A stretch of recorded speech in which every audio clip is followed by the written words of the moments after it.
4 বছর পর নিজ গ্রামে ফিরলেন ছাত্রদল নেতা সজীব রায়হান।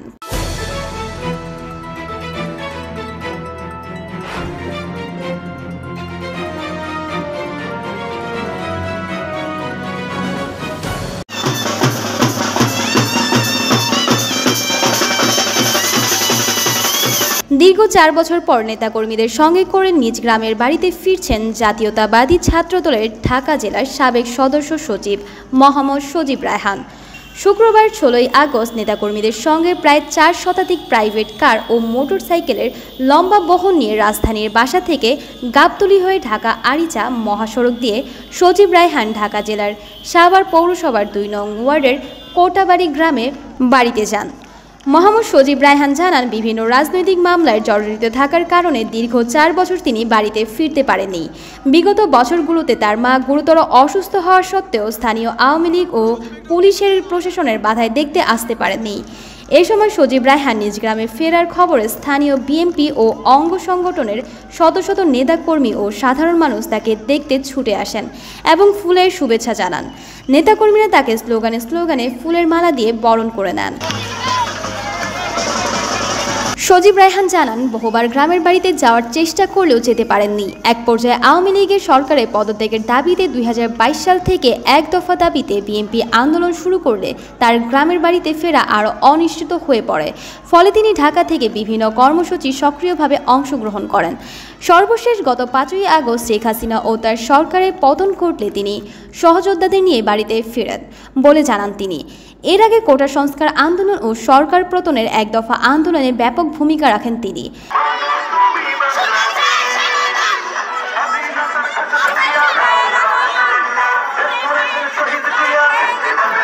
মোহাম্মদ সজীব রায়হান জাতীয়তাবাদী ছাত্রদলের ঢাকা জেলার বিগত কমিউনিটির সাবেক সদস্য সচিব।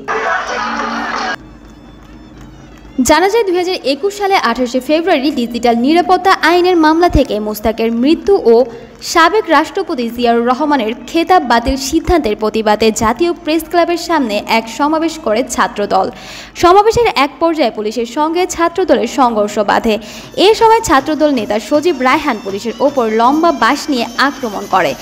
এই ঘটনা মুহূর্তেই গণমাধ্যমে সামাজিক যোগাযোগের মাধ্যমে ভাইরাল হয়। এরপর থেকেই তাকে গ্রেফতারের অভিযান পরিচালনা করে আসছিল আইনের শৃঙ্খলা বাহিনী। সর্বশেষ 2022 সালে 4 নভেম্বর সাভার মডেল থানা পুলিশের হাতে গ্রেফতার হয়। একাধিক মামলার দীর্ঘদিন কারাভোগ করেন তিনি। আপনাদের ভালোবাসায় আমি যেন সারা জীবন আপনাদের পাশে থেকে আপনাদের খেদমত করতে পারি, সেই দোয়া আমার জন্য করবেন। আপনারা জানেন, দীর্ঘ 4 বছর আজকে 16 আগস্ট আজকের এই দিনে আজ থেকে 4 বছর আগে দেশনেত্রী বেগম খালেদা জিয়ার জন্মদিন উপলক্ষে যখন এই এলাকায় দীর্ঘ 24 বছর পর দেশনেত্রী বেগম খালেদা জিয়ার ব্যানার টানিয়ে দোয়া আমরা মাহফিলের আয়োজন করেছিলাম। 15 আগস্ট 16 আগস্ট আমার এই অফিস থেকেই আমাকে নির্মম ভাবে তুলে নিয়ে যায় আওয়ামী লীগ, ছাত্রলীগ, যুবলীগের নেতাকর্মীরা, ক্যাডার বাহিনীরা আমাকে রক্তাক্ত করে আপনাদের সামনে দিয়ে টেনে হিসড়ে নিয়ে গিয়েছিল সেদিন। ইনশাল্লাহ দোয়া রাখবেন, আগামীতে আপনাদেরকে একটি ফুলের টোকা যদি কেউ দেয়, যদি এরকম কেউ সাহসিকতা দেখায় তাকে আর নিস্তার রাখবো না।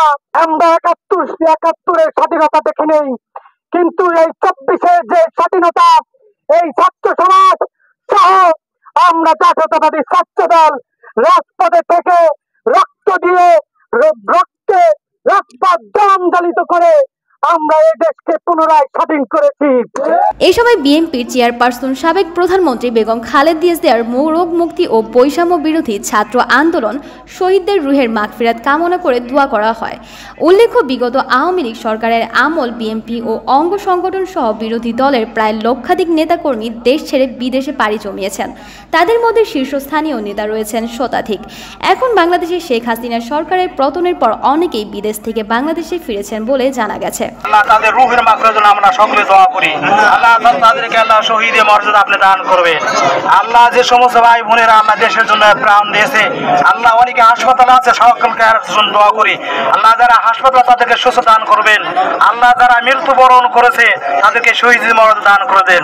আল্লাহ তাদের পরিবার পরিজনকে সকলকে ধৈর্যের সাথে জীবন যাপন করার তৌফিক দিবেন। আজকে আল্লাহ দেশ নিতে আল্লাহ খালেদা অসুস্থ নাকি সুস্থ দান করে দেবেন।